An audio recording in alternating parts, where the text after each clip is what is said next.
Welcome to the Filipino lesson for beginners. We shall continue to deal with more vocabulary and sentence construction before moving on to building conversations. Ang kanyang ama. Which means his father or her father. Ang kanyang ina.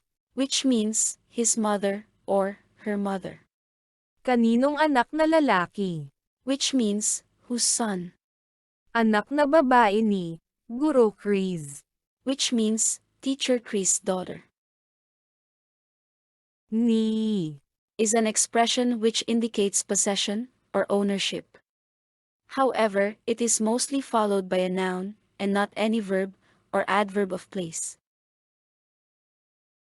Kaninong anak na lalaki ito. Which means whose son is this? Ito ang kanyang anak na lalaki.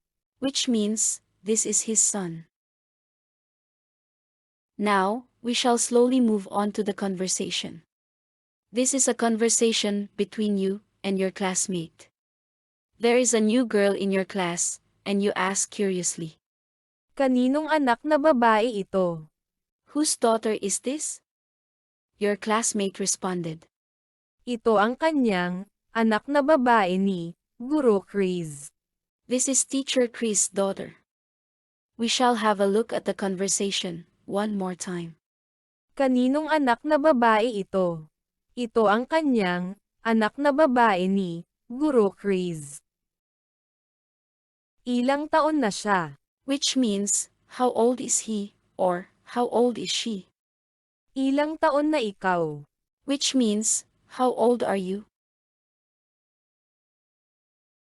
Ang kanyang ama ay 58 taong gulang.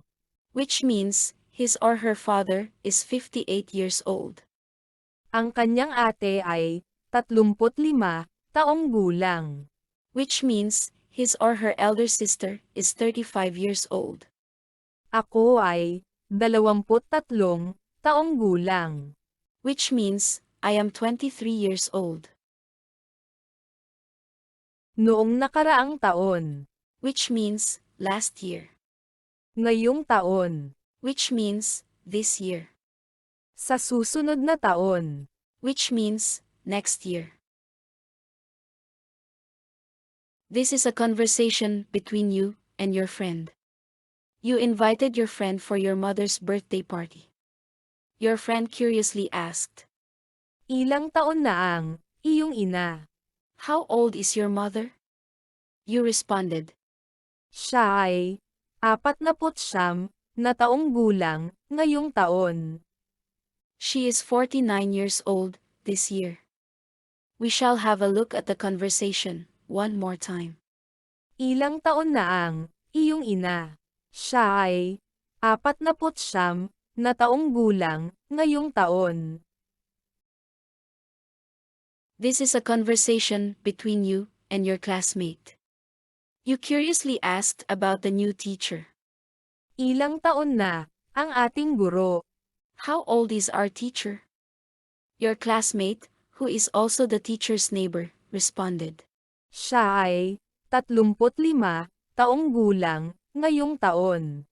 she is 35 years old this year. From your previous conversation with the classmate, you remembered that the teacher had a daughter. And you asked, Paano naman ang kanyang anak na babae? how about her daughter? Your classmate responded, Siya ay 11 taong gulang ngayong taon. she is 11 years old this year. We shall have a look at the conversation one more time. Ilang taon na ang ating guro? Siya ay 35 taong gulang ngayong taon. Paano naman ang kanyang anak na babae? Siya ay 11 taong gulang ngayong taon. Now, we shall learn to express numbers in Filipino, 10, which means 10, 20, which means 20, 30, which means 30, 40, which means 40, 50, which means 50, We shall have a look at the numbers one more time. 10, 20, 30, 40, 50,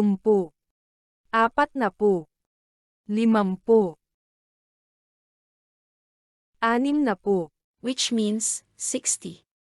70, Which means 70. 80, Which means 80. 90, Which means 90. 100, Which means 100. We shall have a look at the numbers one more time. 60, 70, 80, 90, 100. We shall have better clarity on how to construct other numbers in Filipino. The numbers between 11 and 19 are represented with 10 or 11 as a prefix. The tens digit numbers are represented by put as the suffix when it is followed by the ones digit. For example, 99, which means 99. Thank you for the patient learning. Stay tuned for more updates.